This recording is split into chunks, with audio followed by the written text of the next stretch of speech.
नमामि शमीशाननिर्वाणरूपं विभुं व्यापकं ब्रह्मवेदस्वरूपम्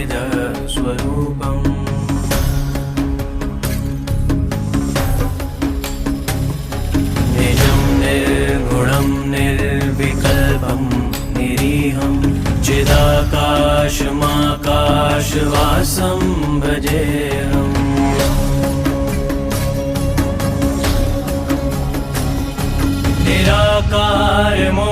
निराकारमोङ्कारमूलं तुरीयं